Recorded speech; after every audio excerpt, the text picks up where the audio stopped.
In the tropical heat of a Madagascan afternoon, the shade of the trees is a welcome relief.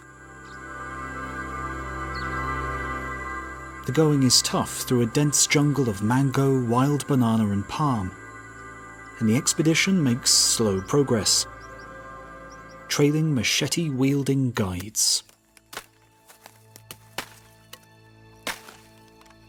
The year is 1860, and these remote forests have never before been seen by Western eyes. And what wonders there are.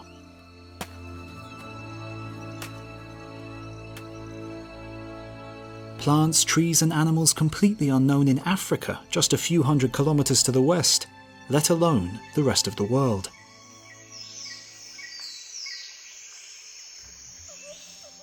Bloated baobabs, delicate orchids, and above all else, lemurs.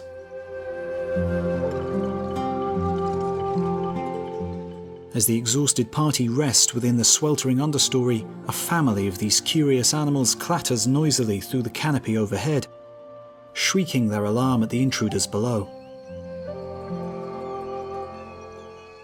Dense foliage hides the mammals from view, but a rare glimpse shows a long, black and white striped tail swung out for balance. Below, one of the Westerners wipes sweat from his brow as he hastily notes down the sighting. Another novel variety to add to his ever-growing list. By the end of that year, that wonder-struck adventurer had survived the voyage back to England. Presenting his sweat-stained notebook, along with several crates of samples, to the secretary at the Zoological Society, Philip Slater. Slater had made a name for himself in the realms of ornithology, proposing a new way to divide the globe, based on the distributions of birds. But, as with many of his fellow scholars of the Victorian age, his curiosity about the natural world could not be contained. And now he turned his attentions to the mammals of Madagascar. He pored over the specimens returned to him, probing and classifying with intense fervour. And slowly and surely, a seed of an idea grew inside his mind. There was indeed a staggering bounty of lemur species in Madagascar. Ring-tailed lemurs like the one glimpsed through the trees were joined by 29 other distinct types. Such variety for such an isolated island.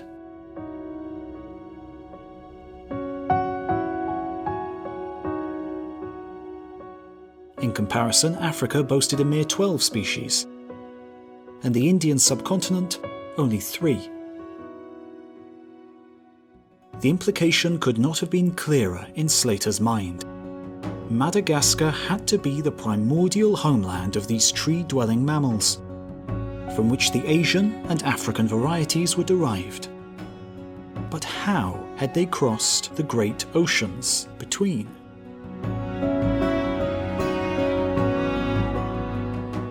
Slater was once again confident in his conclusion. They must have travelled overland, across a land bridge that had once connected Asia, Madagascar and Africa. Such a bridge must have been gigantic in extent, occupying much of the western Indian Ocean. In fact, it would be more fitting to call it a continent. Slater named this hypothetical lost continent, the supposed connection that allowed lemurs to flow out of their homeland, Lemuria.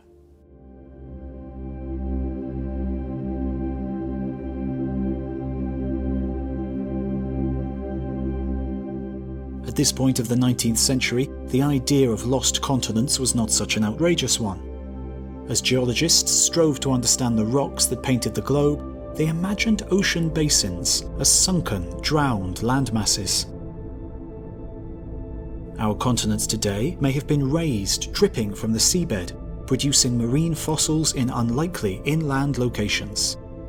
So, Slater's proposition of the sunken continent of Lemuria was a sensible, scientific supposition. But the following decades would see his ideas seized and transported outside the realms of science, and ultimately into the occult.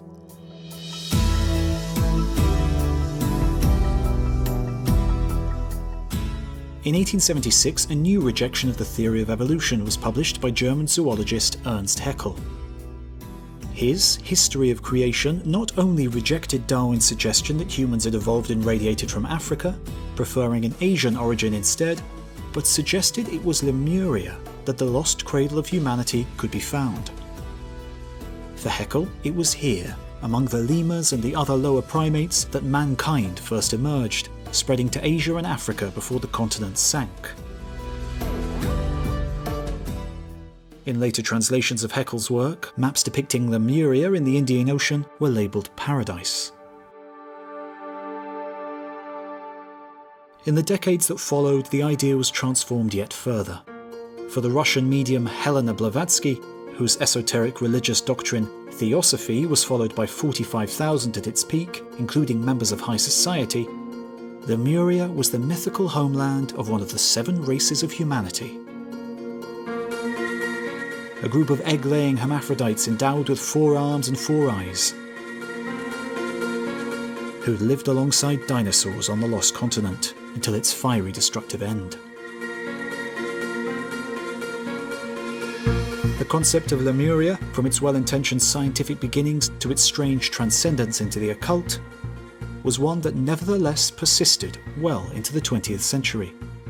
It wasn't until modern theories of plate tectonics came to the fore that the lost continent was finally sunk.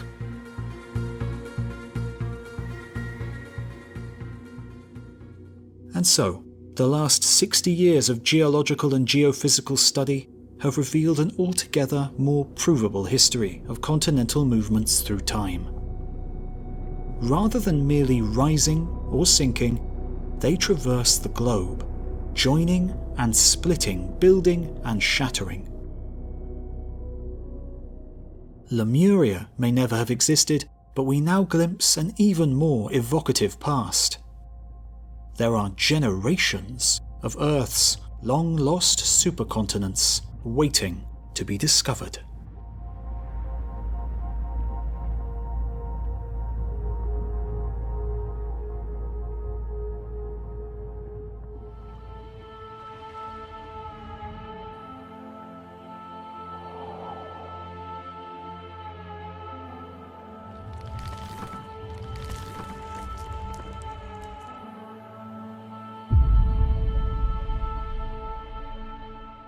This video is sponsored by Magellan TV, the documentary streaming service.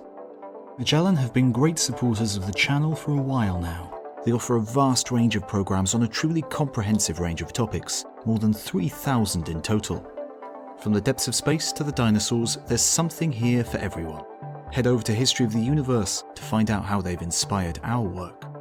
And one Magellan doc that we enjoyed recently that pairs nicely with this video on supercontinents is Volcanoes, a fascinating exploration of what makes these earth-shaping titans tick.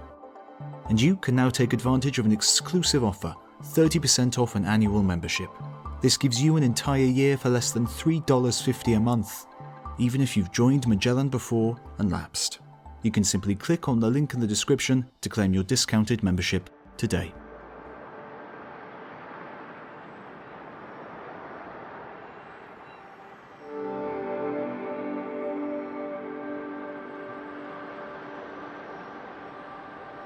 Towards the end of 1994, a small spacecraft plunged, whirling, into the scorching clouds of Venus.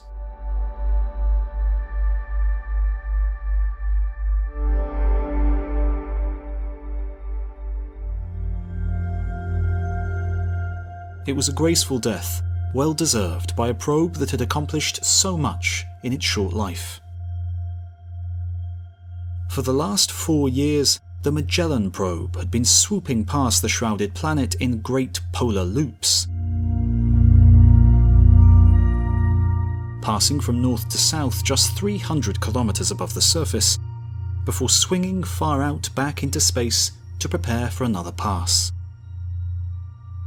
With each transit, as the planet rotated serenely beneath its clouds, Magellan imaged a new swathe of the Venetian surface. But normal cameras would not suffice here. Earth's twisted neighbour is so thoroughly wrapped in cloud and haze that visible light cannot hope to penetrate.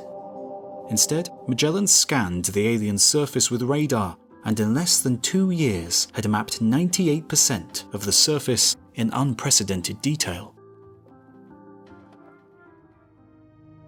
But the radar images revealed something strange. Venus seemed to have no continents at all. Despite being so similar to Earth in size and rocky composition, the swaddled planet seemed to have none of our surface diversity.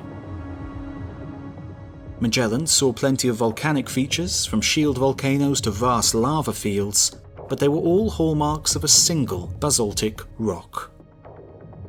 No sedimentary deltas, no metamorphic mountains, no explosive stratovolcanoes. Only dark, fluid lava over the planet's entire surface. Magellan's data was invaluable to scientists trying to understand how Venus became Earth's evil twin.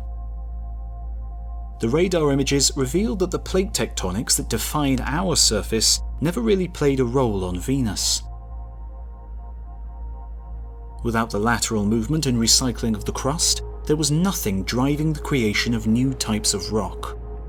Without a tectonically driven rock cycle and being positioned that much closer to the Sun than Earth, Venus's conditions spiraled out of control. Without plate tectonics, the planet was baked alive.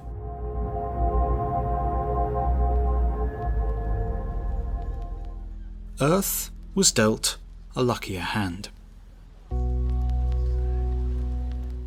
The beginning of plate tectonics established a feedback cycle that has protected us from Venus's fate for the last 3.5 billion years. Those plate tectonics have also endowed our planet with a startling variety of rock types, and we can trace the first continents of all to those earliest creeping moments. Continental crust is special. It has a distinct and refined composition, like a fine whiskey to the raw grain mash of the oceanic crust. As plates collide, they crumple and thicken, allowing molten rocks to sit for longer in the heart of the crust. Here, they partially crystallize, losing their heavier minerals and becoming progressively lighter and less dense. It is these relatively lightweight granitic rocks that are the foundation of our continents. And they have been gradually accumulating ever since plate tectonics began. Because of their lower density, they float buoyantly on the top of the mantle and are not easily subducted at collisional plate boundaries. Instead, it is the denser, basaltic, oceanic crust that floats lower and is sacrificed at subduction zones. In this way, continents, once formed, stand proud, bubbling like a cork that won't be sunk. They can be destroyed, of course, by the forces of wind, water and ice, but in any clash of tectonic sumo, these bulky behemoths will always emerge victorious.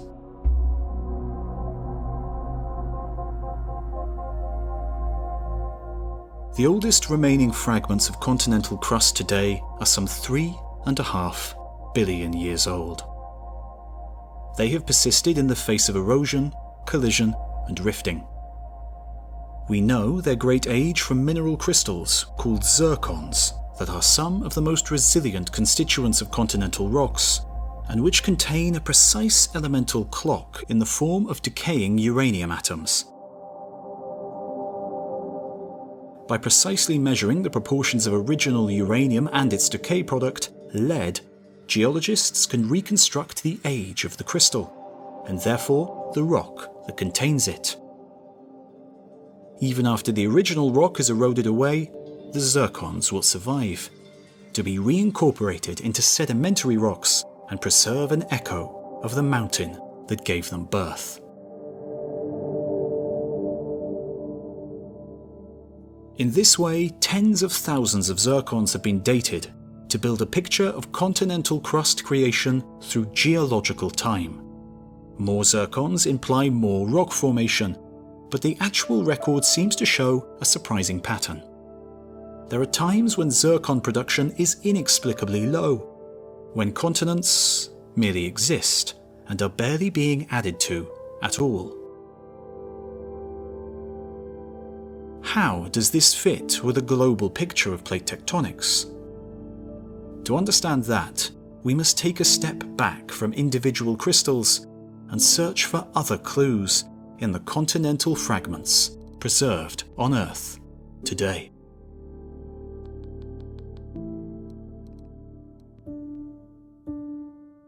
In the 16th century, perhaps no one in the world had looked at Earth's continents quite as closely as Abraham Ortelius. Fascinated by the intricate process and artistry of committing vast swathes of land to a single sheet of paper, he pursued cartography with almost every waking moment. It is little wonder, then, that this influential geographer saw something in the shape of the world that none had given voice to before. The coasts of Europe, Africa, and the Americas seemed to match one another. Ortelius imagined these continents ripped apart, as he described it, by devastating earthquakes and floods.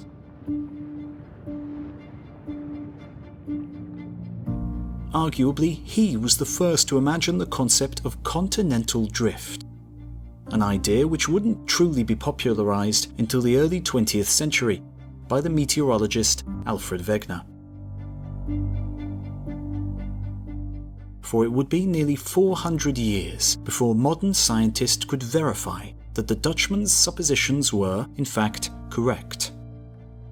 Africa, Europe, and the Americas had indeed once been joined and had been torn apart by the inexorable forces of plate tectonics. Earthquake and flood was just the beginning of the catastrophe that befell these once united continents.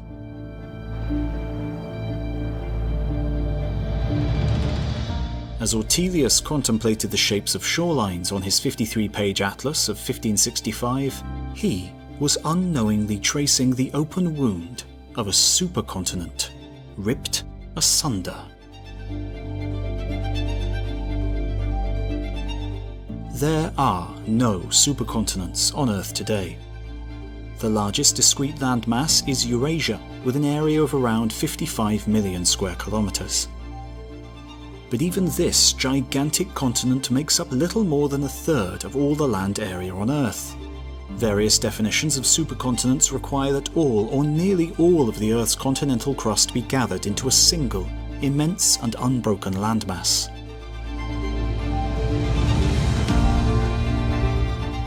Alternatively, some scientists accept a more loose definition, that a supercontinent is merely the joining of continents that had previously been separated. Yet still, whichever way we look at it, there are no supercontinents on Earth today. But there are clues buried within the crust that show that this hasn't always been the case. The young crust of ocean basins preserves one of the clearest histories of continental movement through time. Oceanic crust is produced at mid-ocean ridges, like the one in the center of the Atlantic, adding incrementally to the gigantic slabs either side at a pace of 2.5 centimeters per year. That's roughly the same speed as our fingernails grow. The great continents attached to these slabs are shifted by the same amount. So, by reversing this oceanic conveyor, we can travel back through time.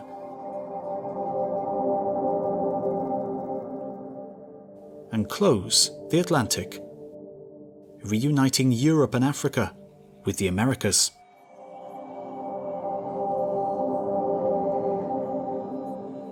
Other ocean basins aren't always so easy to interpret, but geologists turn to the fossil compasses frozen in these rocks to reconstruct the time and direction of movement. As our magnetic field has periodically flip-flopped, swapping north and south magnetic poles every few million years, the reversals are recorded in the new crust that forms. Stripes of magnetic anomalies are etched invisibly into the crust, like data on an old videotape. Once again, we can play that tape and watch the continents dance. But ocean basins can only help us so far. Unlike continental crust, oceanic slabs are easily sacrificed to the mantle when two plates clash. And the constant production in one place on the globe inevitably means constant destruction elsewhere. The oldest ocean crust that survives today is just 340 million years old, in the Mediterranean Sea. That means there is still some 3 billion years of continental movement that we cannot hope to know from basins alone. For that, geologists must turn to the continents themselves. The land masses preserve a history of where the rocks have travelled, as well as the trials they have faced through the years. The volcanic rocks that preserve fossil compasses are rare on the continents, and not regular enough to preserve the periodic reversals, but they can still be used to pinpoint the magnetic pole at the time of rock formation. If that rock has since rotated or moved east or west, then its fossil compass will be misaligned. Moving the rock and its associated landmass back, we can plot that continent's position at the moment the rock formed. And more traditional fossils offer a straightforward reconstruction of continental juxtaposition. If fossils of the same organism are found on now separated continents, we can assume that these landmasses were once connected somehow. By plotting the paleogeography of entire fossil communities, paleontologists can reconstruct not only the ancient continental configurations, but also the locations of these landmasses on the Earth. 300-million-year-old fossils of Glossopteris, a tall woody shrub with tongue-shaped leaves, are found in Antarctica, India, Australia, South Africa, and South America. Their distribution suggests that not only were these now disparate landmasses once united, but that the resulting supercontinent must have sat at temperate or tropical latitudes, where the wet, swampy conditions the plant preferred could dominate. The distribution of lemur-like animals across Africa, Madagascar and India today is not due to the sunken land bridge of Lemuria, but rather a sign that the three were once joined and have since been rent apart by lateral plate tectonics. Other clues in the surviving continents are harder to decode, but offer a window into the moments of continental collision and separation. When two buoyant landmasses collide, and neither is willing to succumb to subduction, the rocks crack, crumple, compress, and eventually come to rest. The resulting mountain chains can reach many miles higher than surrounding landscape, like the Himalayan range and Tibetan plateau today. And the rocks formed at their hearts preserve the tortured scars of the collision that formed them. And over millions of years, even the tallest mountain eventually succumbs to erosion, and the hearts of these ancient ranges are exposed at the surface. They are known as orogenic belts. Using these warped rocks to reconstruct mountain-building events many hundreds of millions of years in the past is not straightforward. But doing so reveals precisely which continental slabs collided and when. Yet, even if we don't fully know why, we now have a clearer picture than ever of our planet's checkered supercontinental past.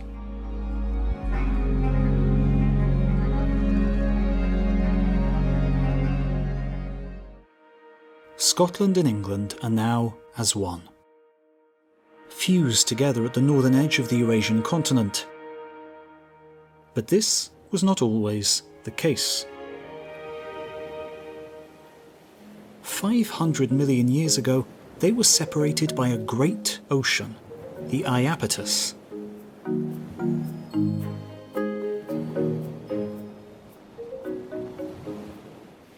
But plate tectonics is ever fickle, and driven by the unpredictable flows of the upper mantle, gradually the Iapetus ocean basin began to close.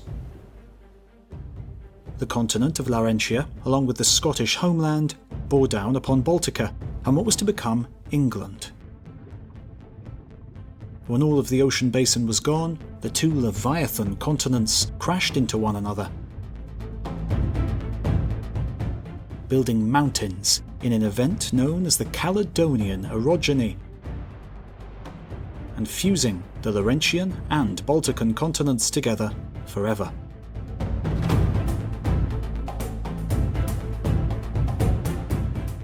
By 420 million years ago, in the Silurian period, when life had barely made it onto the land, the Iapetus Ocean was no more. And all that remained was the twisted crash site of two continents forced unforgivingly together. That crumpled mountain range has since eroded. But geologists can still trace the tortured scars across the British landscape. The Iapetus suture zone runs from the Solway Firth to Lindisfarne, uncannily close to the modern Scottish border.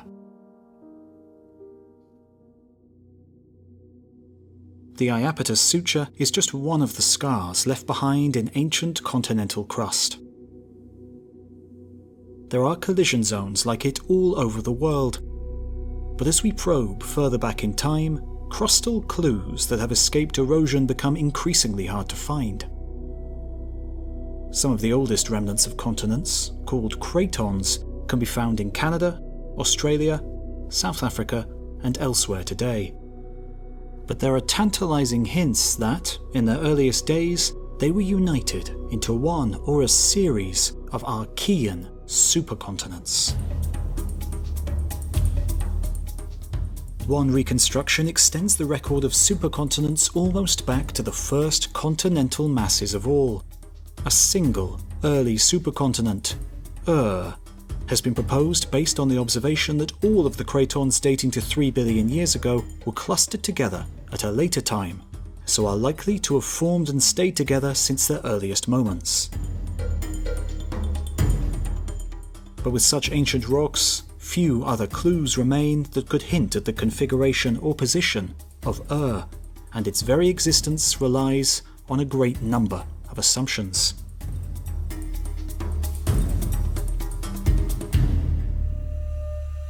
Instead, a more conservative reassembly suggests that the ancient cratons were incorporated into a series of continents that formed and reformed throughout the Archean and into the early Proterozoic.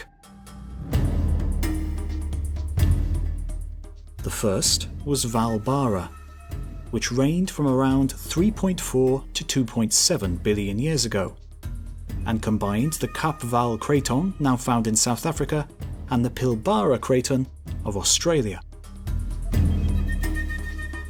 Next came the continent known as Superior, which existed from 2.7 to 2.3 billion years ago, and of which only the Canadian Superior craton survives today. At the same time, the Slavia continent, including the modern Canadian Slave craton, reigned from 2.6 to roughly 2 billion years ago. These reconstructions are based on the scant ancient evidence available from these and other crustal blocks, including the pulses in zircon creation that are consistent with their assembly. But we have no real way of knowing where they existed on the surface of the Earth. Some have even suggested that they were all united as far separated parts of a single, long-lived supercontinent called Kenorland, whose central regions have since been lost to time.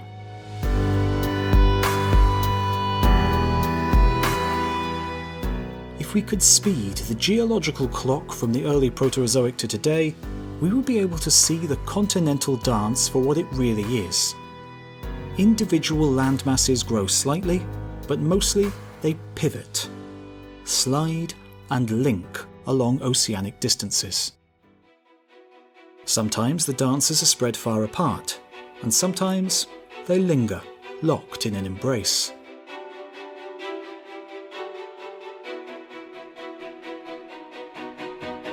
Those close holds represent the fleeting tenures of supercontinents, and the dance is punctuated by their calm motions before the continents whirl away once more. The supercontinent known as Columbia assembled around 1.8 billion years ago from crustal blocks that would later form parts of North America, Greenland, and Europe. It was nearly 13,000 kilometers north to south, and likely straddled the equator, favouring the northern hemisphere. Different interpretations of the orogenic belts left behind from that time produce very different reconstructions of these continental fragments.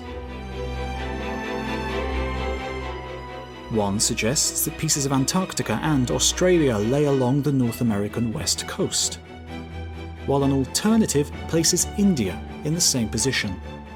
Geological evidence suggests that the Columbian supercontinent persisted until around 1 billion years ago, possibly contributing to a period of unprecedented environmental stability, known affectionately as the Boring Billion. At the end of its tenure, new rifts formed and new continents tore away. Next came Rodinia. Proposed timings for Rodinia assembly actually overlap with the breakup of Columbia. So it is possible that continents fleeing one superassembly were soon caught in the grip of another. But, as for Columbia before it, reconstructions are notable for their lack of agreement. At this significantly younger age, there are many more rocks available for comparison, but they are still disparate and much altered by time.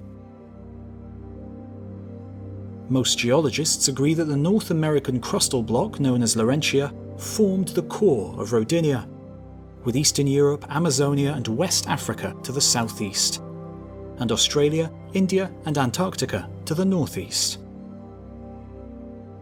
Fragments of crust that now form the eastern part of Brazil were attached to the south.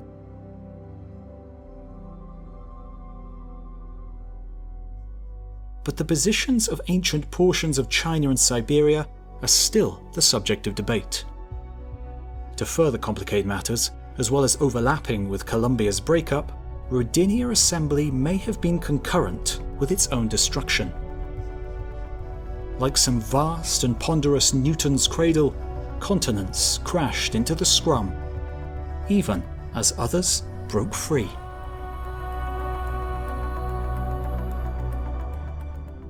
The Proterozoic Earth's surface was cluttered with cratons as Rodinia broke up between 850 and 600 million years ago. Some passed briefly across the South Pole, colliding as they approached from different directions, as Rodinia turned itself inside out across the globe. The resulting supercontinent, Pannotia, saw the Congo craton amalgamated with Laurentia and other Rodinian fragments. But the union was not to last. Even as the final sutures were healed around the edges, Pannotia began to rift apart from the middle as a new ocean basin, the Iapetus, appeared and began to widen. The very existence of Pannotia is far from certain, as the messy breakup of Rodinia is difficult to reconstruct across the Precambrian-Cambrian boundary. But the next, or possibly concurrent, continental amalgamation is much better constrained.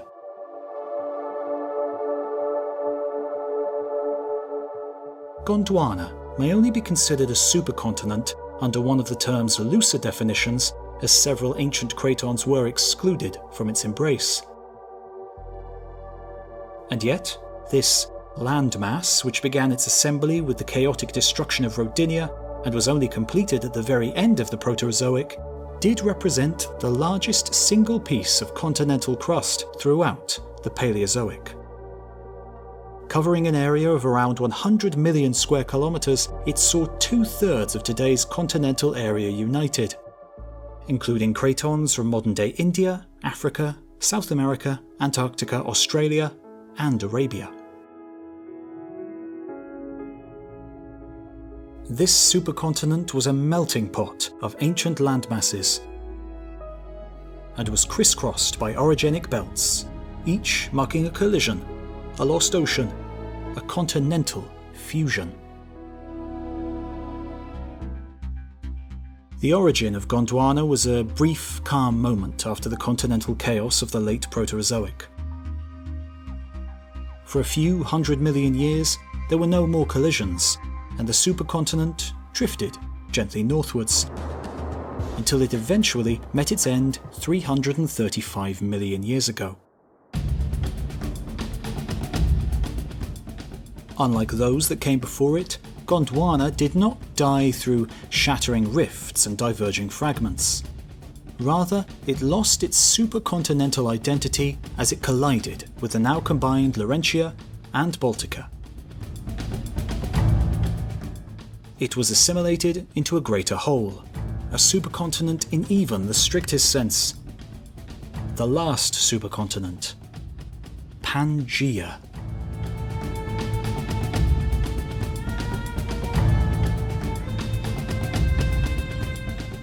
Where there was naught but disagreement about the configurations of previous supercontinents, in Pangaea there is a wealth of supporting and corroborating evidence. There are plenty of rocks from its Mesozoic tenure, including fossils that can be mapped across once and future fragments, consistent magnetic anomalies, and unaltered orogenic belts. Pangaea, with its Gondwanan southern regions, reigned until 180 million years ago. The breakup of this vast and resplendent supercontinent saw the opening of the Atlantic Ocean, the migration of India towards the Asian subcontinent, and the utter isolation of Australia and Antarctica. And so, we find our modern world, formed from the scattered fragments of Pangaea, but also of Gondwana, Pannotia, Rodinia, Columbia, and maybe even Kenorland and Ur.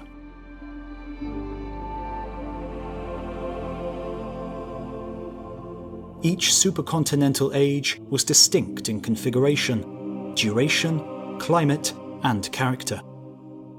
Pangaea was covered in great forests, while Rodinia was barely greened at the edges. Pannotia was a frozen wasteland, while Columbia baked in endless deserts. Yet despite their differences, there are certain conditions that all of these supercontinents shared, and which life may face in the coming supercontinental age.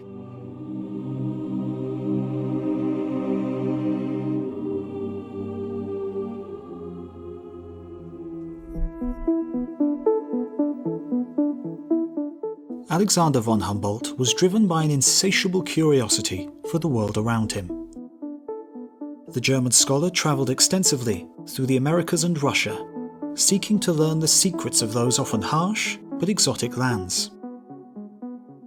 Wherever he travelled, he erected weather stations to measure the air temperature, pressure, and rainfall, and he collected data whenever he could to build a picture of weather variations over time and space.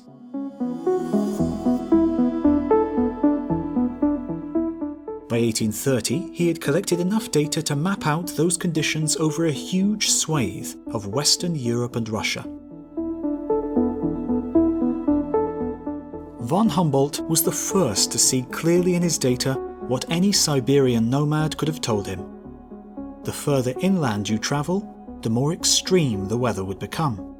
Winters in the interior were colder, and summers were hotter than in coastal places at the same latitude.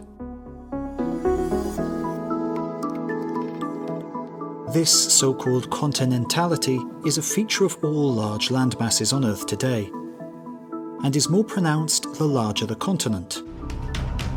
For instance, Antwerp, close to the North Sea in northern Belgium, experiences an average summer to winter temperature range of nearly 15 degrees Celsius. Meanwhile, Saratov, deep in central Russia, sits at the same latitude but is some 2,000 kilometers from the nearest ocean. Its average temperature range is more than double that of Antwerp.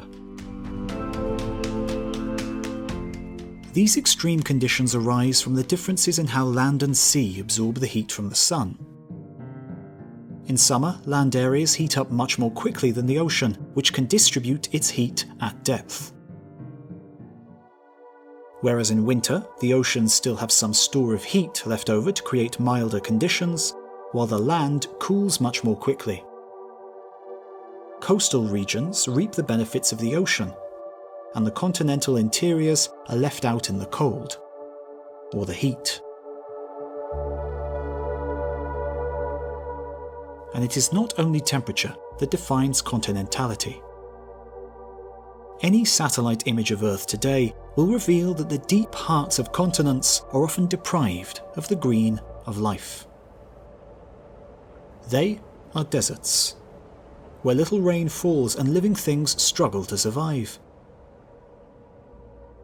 One reason for this is the sheer distance. Rain is ultimately derived from warm oceans, and the greater the distance from those oceans, the less rain that is left to fall. But the clouds and life-giving rain are also blocked by mountain chains. The warm, moist air is forced up steep mountain slopes, where it cools, condenses, and rains out. The resulting rain shadow mirrors the real shadow of the mountain, but can extend much further inland.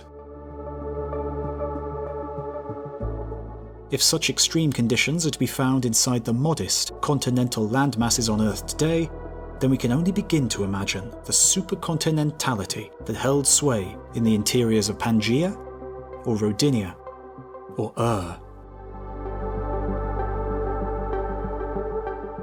Supercontinents positioned at low latitudes close to the equator would see their central regions transformed into baked, dusty deserts, where not a drop of rain would fall for centuries, or even millennia.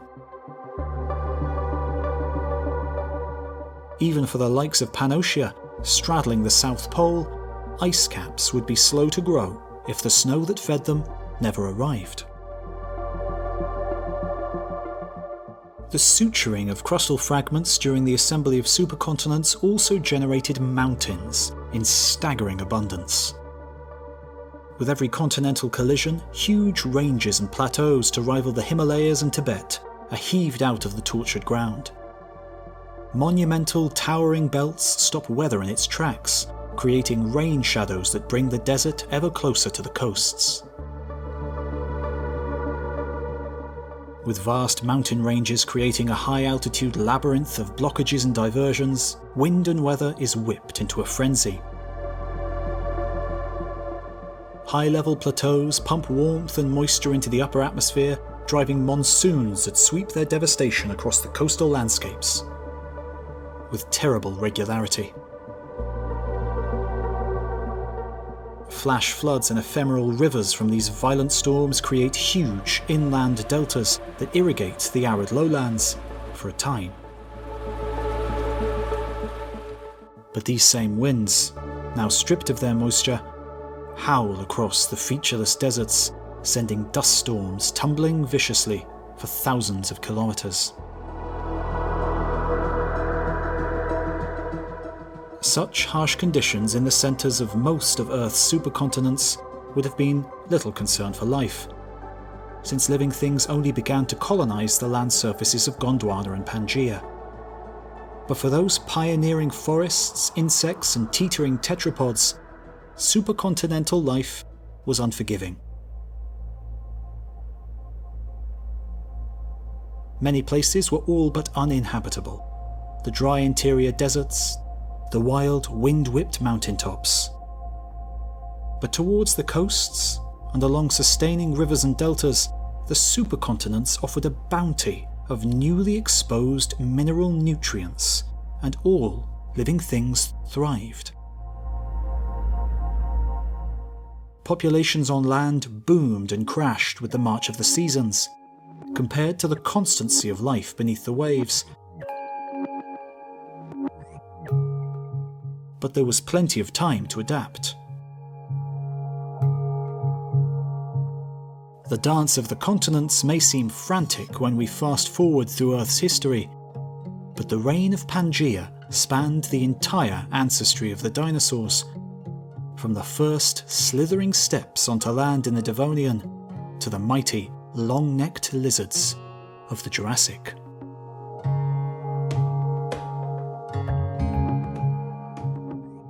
We cannot truly know what it is to live on a supercontinent, since that is not something humans have ever experienced, even in genetic memory.